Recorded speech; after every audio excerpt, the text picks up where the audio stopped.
I just want to go back to the way things were. You know what I mean? Like when we were complete strangers. Yeah. Remember that before, and that's where this episode starts.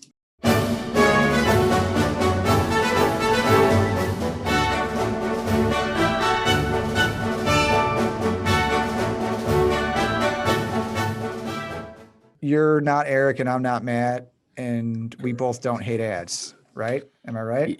Is that yes? You Are see how I we did that there? are we rebranding? No, I'm just showing my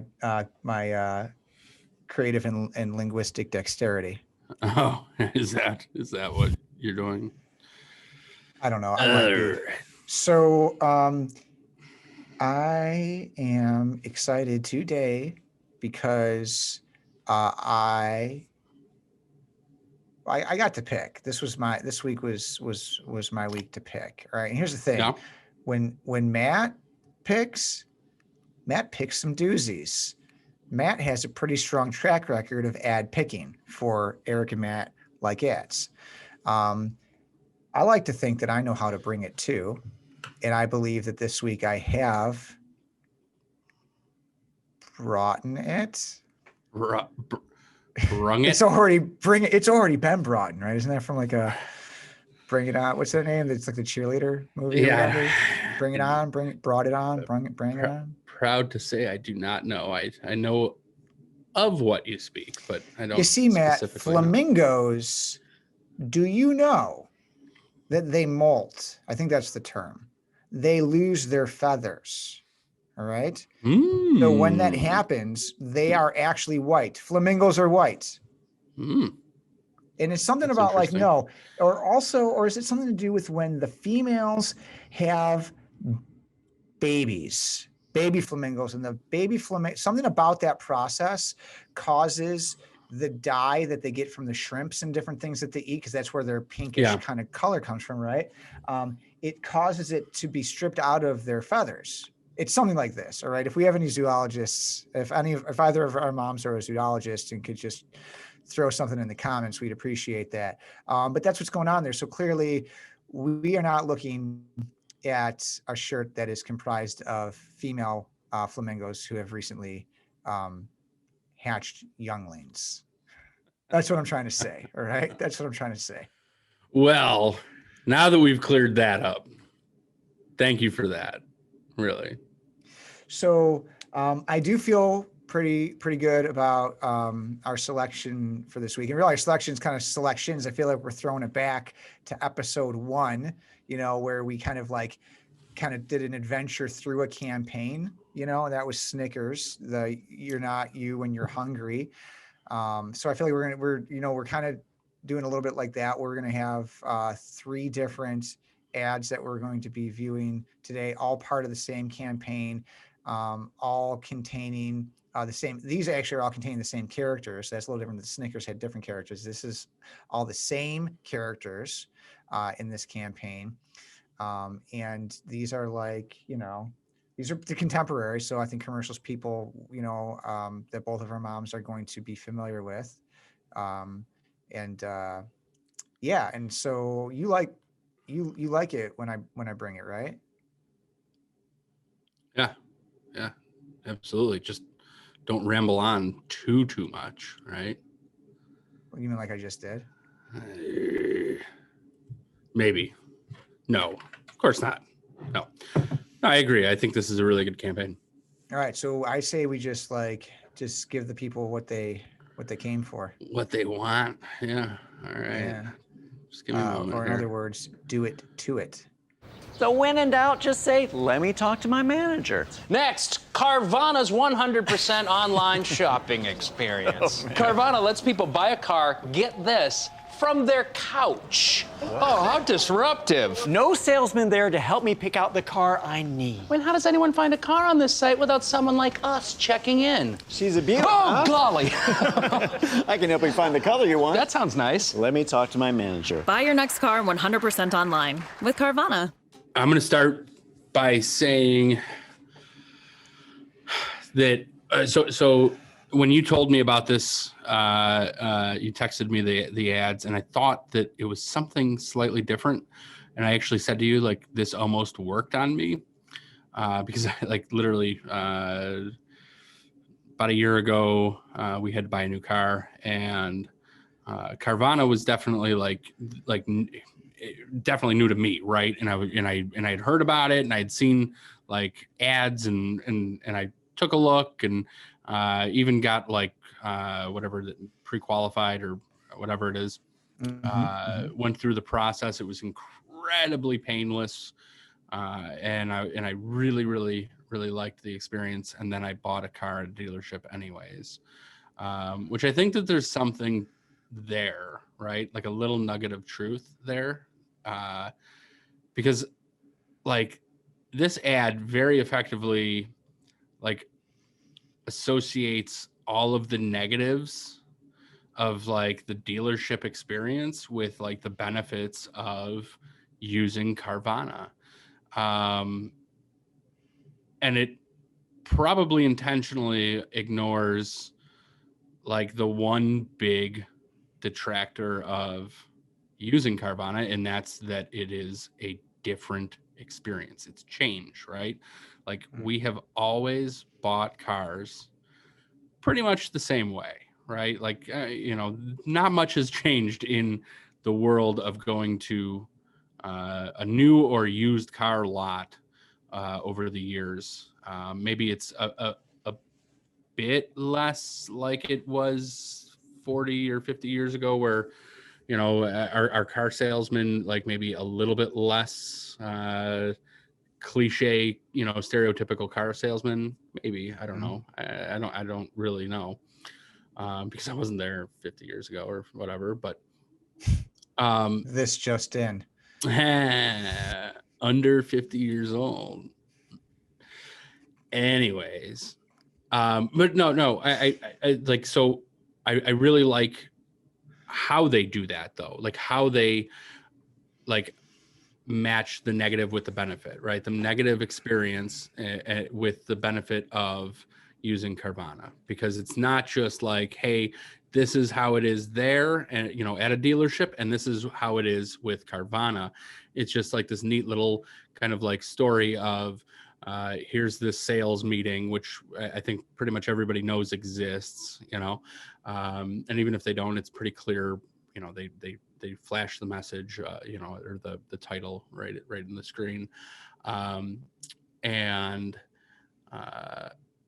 But right, like, and each one of these that we're about to watch kind of speaks to another negative or challenge that people, something that people hate about dealerships. What I wish it did more of is speak to how difficult it is to get over that something, like that this is different, and and maybe that's obviously the point isn't to tell the whole story. It's to get you to check it out, and then they can kind of talk about those feelings, like on the website. But it was my experience that they didn't really, like they tell you all about how everything's going to go on, how they're going to deliver the car, and you have, I forget how long to essentially decide, like, yes, this is absolutely the car for me. But man, change is like a difficult thing to sell, right? Like, so I think, in that sense, like they are tasked with an incredibly difficult thing to do, and that's communicate that change isn't bad. That this change is really, really good, because you don't have to go to the dealership and go through, all of these little, hurdles or whatever, other than that, some of the things that kind of jump out to me is I recognize both of those guys, both of the actors. Can I tell you either of their names off the top of my head without like Googling it? No, I can't. And I think that was either intentional, or maybe they just couldn't afford big celebrities, but I think it was intentional. I love it. I'm glad that they did it. I think it makes it better. Absolutely. because one, it's enough that I recognize them. Like that's all I Yep. need, right? Like, and it makes me think about it, right? I'm like Yep. thinking like, who is that guy? Oh, wait, who is that guy? Because the bald guy is the one that I recognize the most, right? And that might just be me. But it took me a moment, but I was like, oh, actually, I know that guy too from something. I don't really know what. Yeah. And really, I think that there's nothing wrong with getting, I mean, like that is like, that's part of the point of advertising, is to get the ad to stick in people's heads. And if at the very least, if you're, especially nowadays, when the only reason I didn't look it up is that so that this would be an authentic conversation of me not knowing who it is, like, normally I would probably look that up. I would be on IMDb looking up something that I thought that the bald guy was in. I would probably figure out that it's actually a different bald guy that I'm thinking of, and then I would eventually figure it out. But all the while, still with this Carvana thing in my brain, I mean, you can't pay to keep, to stay in someone's head that long. So I think that that's like, if that was the intention, it's brilliant. Even if not, like accidental brilliance is just as effective, I guess. So that's really where I'm at with at least this one and kind of like the overall campaign. Yeah. Where to begin there? So the idea of the actors, whose names also I do not know. My reasoning is a little less, I'd say, pure than yours. I don't know, because I just didn't look it up. I just literally just did not prepare well for this. But I'm a professional, so I'm going to make it look like I prepared. So I see that in ads where they use voice actors, but the voice actor is actually a famous actor. Yes. And you recognize, you're familiar with the voice, and you're not sure, you're trying to place the voice. Now, some are like, when Morgan Freeman does it, it's okay, that's Morgan Freeman, right? Like when James Earl Jones does it, it's, oh, that's James Earl Jones, right? Sure. But there are examples. Ed, is it Ed? Gosh, what's his name? The dude that plays Al Bundy from Married with Children, and plays Jay from Modern Family. It's Ed, right? Yeah, what the hell is his name? Why this would be great. This is the shtick. This is the shtick this episode. We're not going to have anyone's names. You're not going to know them. We're not going to remember them. But yeah, he's in some, and it took me a minute to figure out that it was him. And there's other examples, female actors that also, and I feel like the brands, they do that. And I love that. I love it, because they're not trying to just like trade on the celebrity factor of the persona or personality, but these people are excellent at what they do, and they add something, because they're really good actors, right? And they add something to it. And I think it's cool when brands do that in ads. What appeals to me about this campaign, it's expertly acted, all right? And it's super humorous, and I like humor, right? I like it. And humor is really, really complicated and difficult to pull off. So when you see someone doing it well like this, it's like you just want to applaud them and say, wow, bravo. So I appreciate that and can praise them for that. But it's all the stereotypes, man. Like, we're going to watch a couple other ads here. It's all the stereotypes. They nail them. They nail all the good ones, and they do it so well. And the entire time, like I know one of your criteria for an effective ad is it true? right? You know, these ads are so true.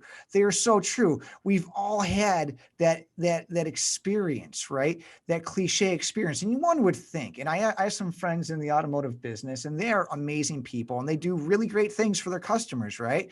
But at the same time, these stereotypes and cliches persist. And it's probably easier said than done. But I'd like to think that if it were me, that would be like page 1 of the playbook is we are going to address all of these things and make sure that all of these things that people are just waiting to have happen, right, will not happen, right? Like the respecting of your time, the respecting of your intelligence, right? The not trying to, the got to talk to my manager kind of thing, it's a perfect example of that, right? But that does happen, I had an experience getting a car, the last car that we got for the family. And I'm even reluctant to share like exactly what happened because like I want to be polite, right? And I want, I don't want anyone now I think you have to figure out figure out where we got that car and then be like, oh my gosh, the salesperson who was really kind and was, I'd say, fairly attentive, but younger and seemingly less experienced.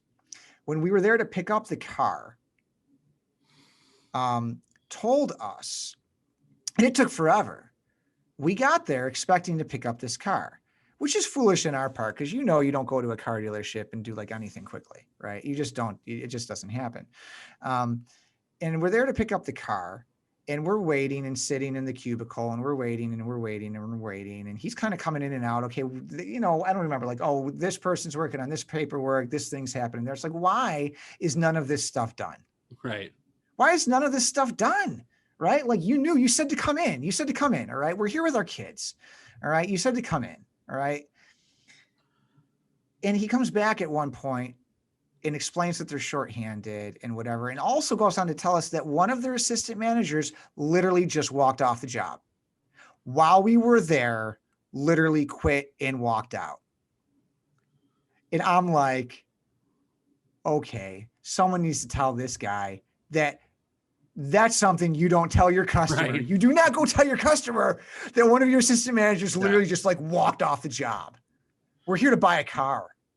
Yeah, right. And also even if it like was something that wouldn't really negatively impact the customer, right? Like let's say that guy walked off for some reason that wasn't like, hey, this is a shit place to work. Maybe don't buy from here. Right. Like, not my fucking problem, bud. Sorry for the F-bomb again. God, I keep doing we that. Can beep them. We can bleep them. I know. We have the technology. But right, like that's not your problem. Like no. Why?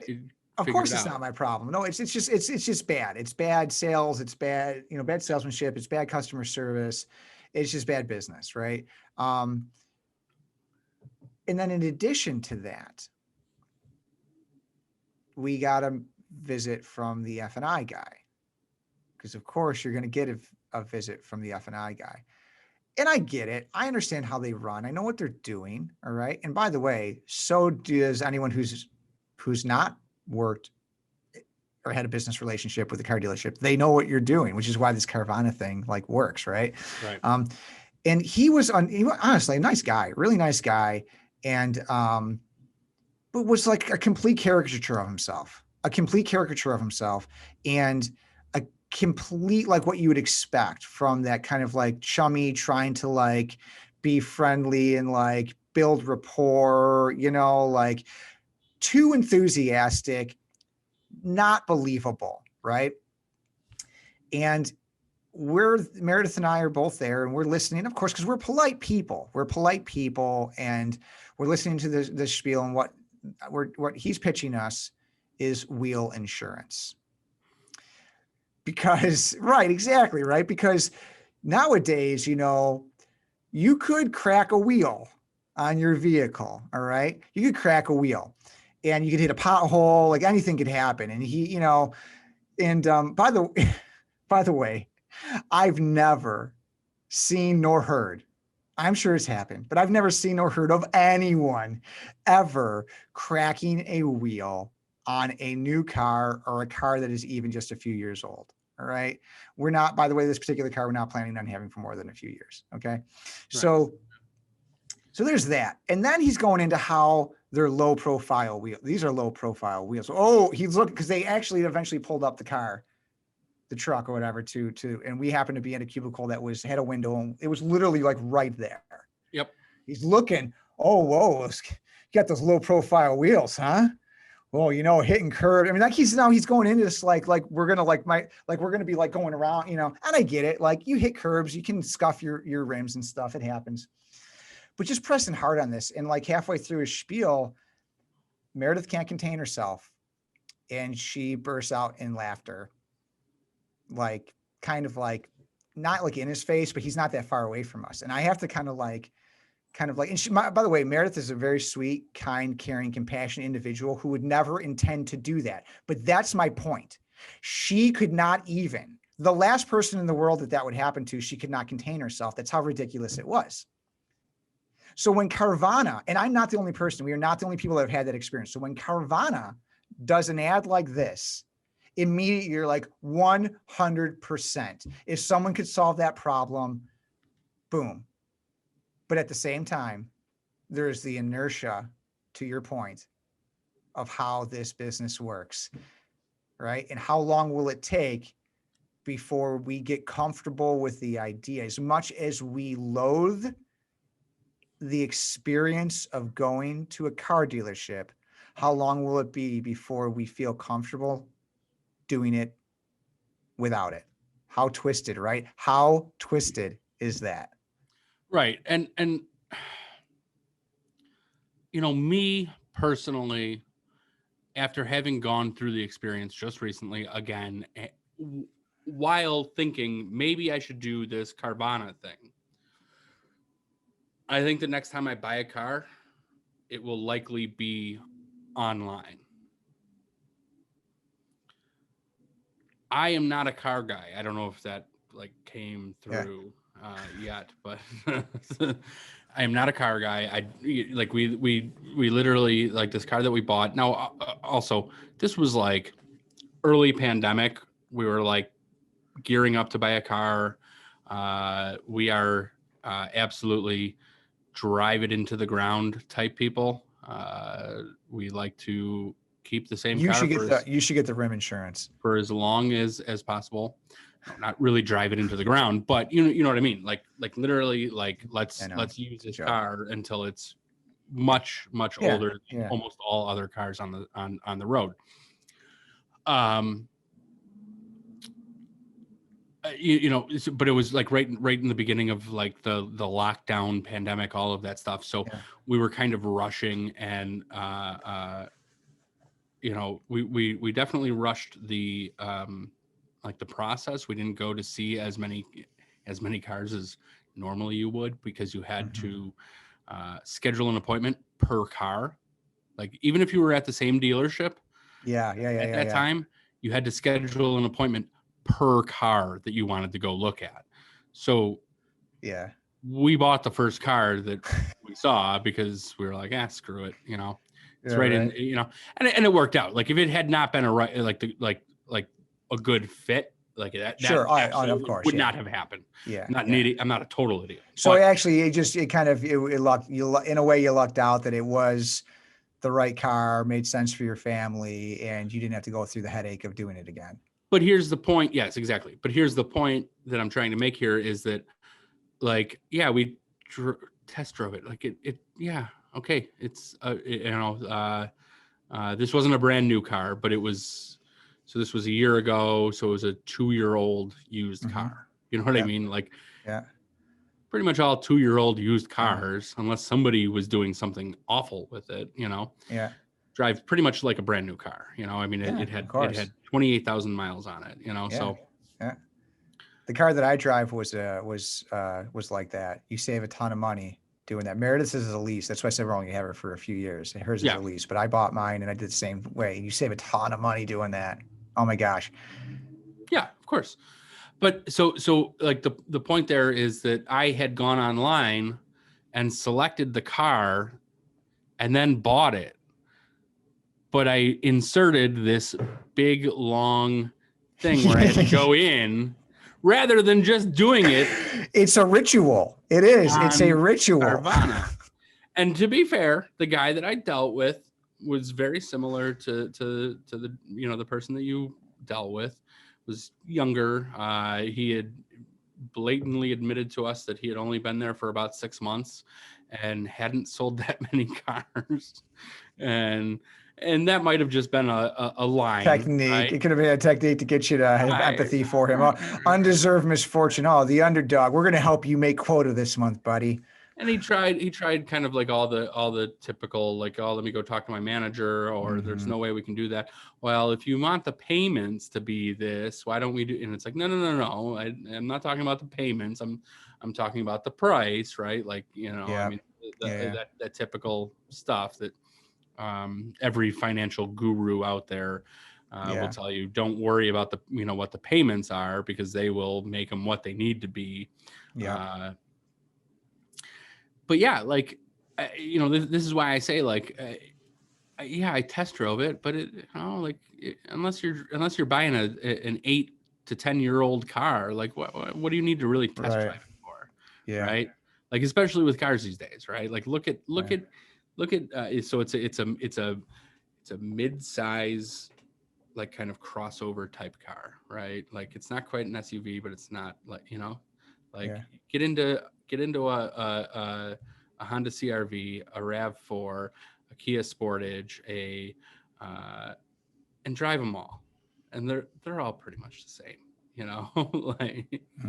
And there's like the differences in the price because of like how long different cars hold their value and stuff like that. But that's a decision you've already made. So if you get a tough question, just say that's standard. Everyone pays it. Next. Carvana lets customers pick up their cars from one of their giant car vending machines. So gimmicky. Who's falling for this? Millennials, they love experiences. Yeah, people who don't like to be hassled. That's boomers. Zoomers, they were born online. Influencers. Who else? That about covers it. That's everybody. Still, these car vending machines, big swing and a miss. Check out the new way to buy a car with Carvana. Oh man, come on, right? Like, gimmicky, right? Like, there's nothing more gimmicky than a car dealership, all right? So, like, that's hilarious. That's hilarious to me, all right? They say that, they name all the boomers, the this, the that. I don't know. Yeah. Just like, it's all hilarious to me. It's so true. And actually, this didn't occur to me until just right this second, but I really like that they go through like the generations and actually name them as generations, because typically when I think of that, I think of people using it the wrong way. Like, oh, millennials love this and boomers love that. And it's like, no, everybody loves this. Right. Like, but like, that's why it's good, is because like, it's clearly not true, but also in this time, they actually like found a way to bring people together, kind of. Yeah. Right. No. Yeah. Good point. Like it was like, oh yeah, like the boomers and Gen Z, and and it's like, well, everybody hates car dealerships. Yeah. Right. It's so good. And so like getting into like the kind of like the psychology, I guess, or whatever, I don't know what to call it, of the structure of the ads. Like, so what is the concept? The concept is you've got two people that are representing the dealership, the traditional model, making fun of Carvana. All right. But the ad is actually a Carvana ad. Yeah. So Carvana is making fun of themselves through the role playing of their competition, but doing it in a way that makes Carvana look awesome and hits on all of the weaknesses that are perceived by the market of their competition, the car dealership. Yeah. It's brilliant. It is brilliant. Think about that, right? That is so smart, so well done. That part, yes, that part is smart. Yeah. Yeah, I love that. I love that. And also love that each of the commercials starts off like the first one, I think, was a sales meeting, like Wednesday, 7:35 a.m. This one's a car dealer meetup, right? Like, yeah. So like all the car, it's like, what is this? Is this like all the families in the mob, right? They're all meeting up, right? To deal with this like new, whatever force or threat that's coming to town, right? Like, it's hilarious. Car dealer meetup. And that was at Monday at 7:46 a.m. I love that. I love the specificity of it. It's just, I don't know. And the fact that like the car dealerships are getting together, like almost like they're conspiring against Carvana. I don't know. Sure. It's awesome. And it's awesome. And they're there. Like, so I love the delivery of it, right? They're there sharing like different tactics on how to screw over people, right? Yeah. Like, this is stuff that they had to say in order to make their just point. Tell them it's like standard. You just tell them it's standard. Everybody pays that.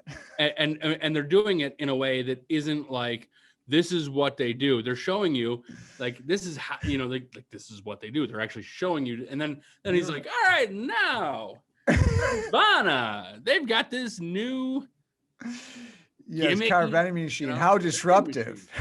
Yeah. I love the how disruptive thing, Oh man, you're right. You're right. Good point.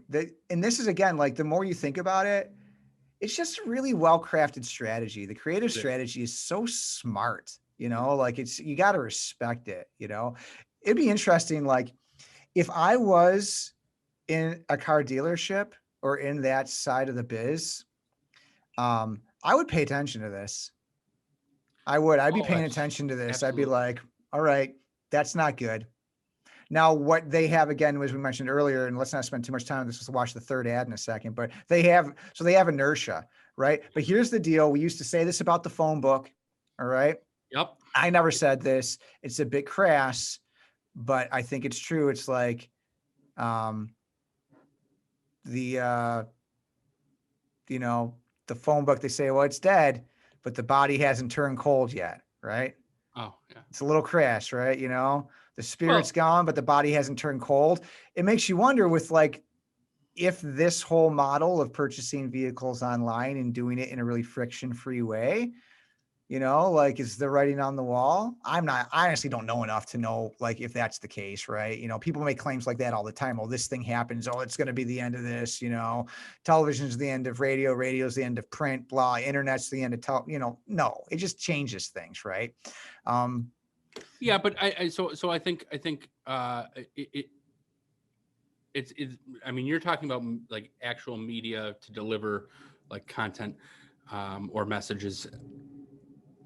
I think this has the potential of like being a new Amazon, right? And to be perfectly clear, if I were Carvana, I'd be worried about Amazon eventually just like taking my business away from me, because that they have the ability to do that 100%. Which is a point that I will make maybe after we watch the third one. But people did not trust buying the simplest things online at one point, and now they do. Like, right. I mean, a lot of people, I would never, I can't buy shoes online.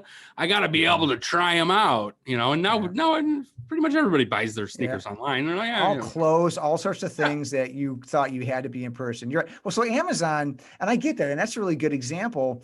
Amazon definitely gave department stores issues, like Sears. That's a problem. Like Sears was the first Amazon in their day, right? Yep, and then Amazon absolutely. Sears, right? Yeah. But I think like getting your groceries delivered at home, is that going to get rid of like people going into a grocery store in person? I don't know that it's going to. It's So- going to change the way some people shop and how you get some of your groceries. But like to think that at some point they'll just be delivered to us, I don't know.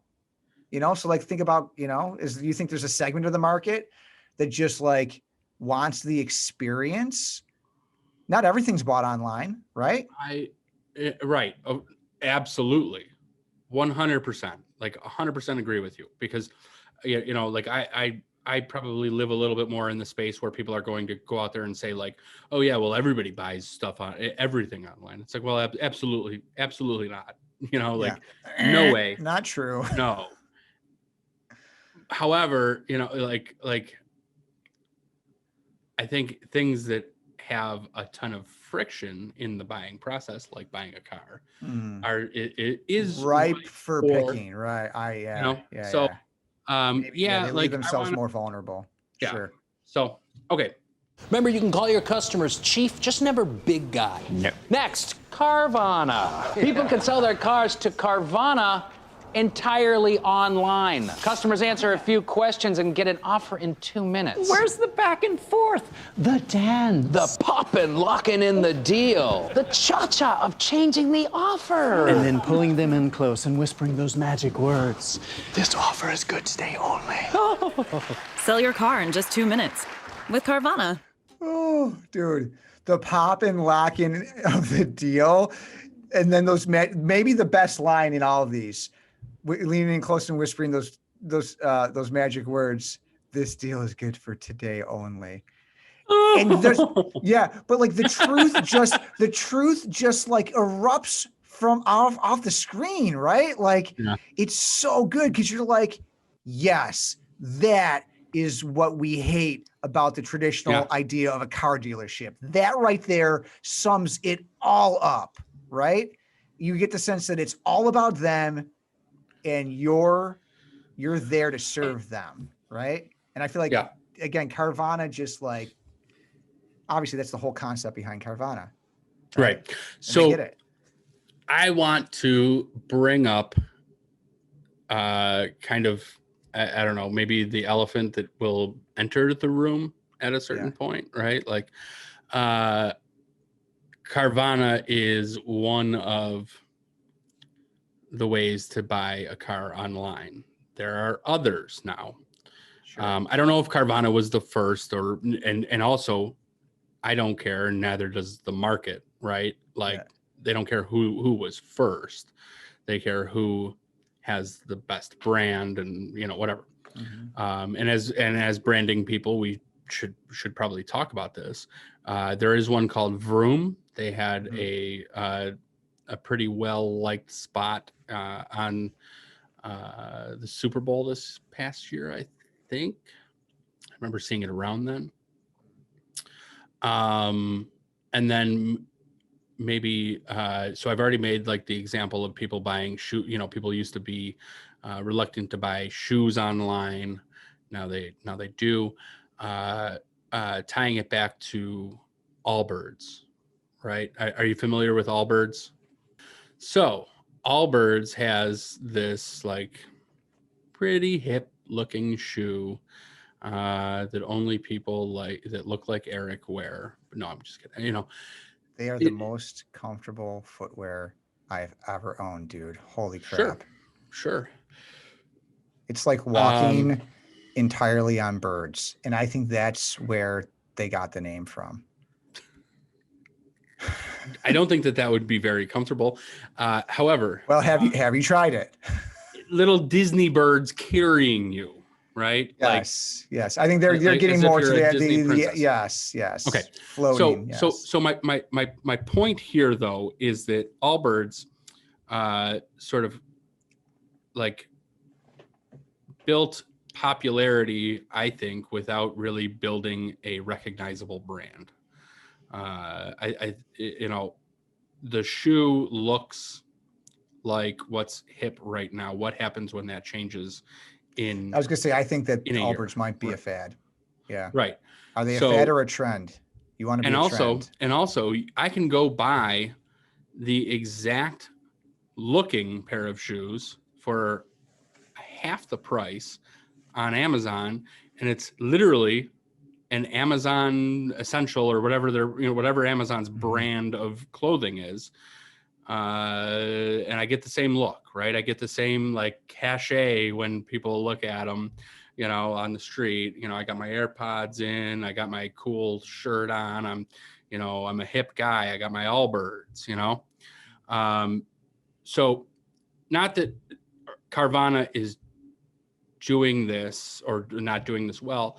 I would just say that, like, I think, and going back to earlier when I said they have a really difficult task because they need everybody to want to buy online. And maybe this is the right way to do this because the rising tide raises all ships. All right. So like if I'm Carvana, I want people to buy from me, then Vroom, and then all the rest. Right. Like if I'm Tesla, I want people to buy a Tesla, then any other electric car, then all the rest, right? Like, but you're still competing with all of the rest. Like, is this tracking? I don't know. No, I get it. I got you. So like you're trying to establish a category, right? And you're trying to change consumer preference. Absolutely. You can get them to adopt, and you want the bell curve, right? You are the middle of the bell curve, right? You want to get those folks up and in. But eventually, if that category is created and is successful, like, you also want to be the Coca-Cola of the category. You don't want, you know what I mean? So that's like, first I don't know that almost always it's the first that does that. Sometimes, yeah. I mean, Usually. Oreos and what's the other one? The Hydrox, which is the first Oreo. Like, well, they didn't win, So I don't know that. Yeah, you can find the exceptions, but I think the wins. rule is that the first in wins. That's the rule. Rules are meant to be broken. And and some also things are living easier to say, but doesn't make them true. I mean, Amazon wasn't the first bookseller online, and certainly not the first online retailer. There was CD Now that Amazon eventually bought because they did better. Overstock.com, which was like a really, really big thing. They got into trouble with Google at one point, and it kind of almost destroyed their business. I think that while I'm usually reluctant to say that, things online are different because they're online, I think this is one of those cases where, maybe like building categories is somewhat different than it used to be because information can be disseminated as quickly and as fluidly as it can now. Yeah.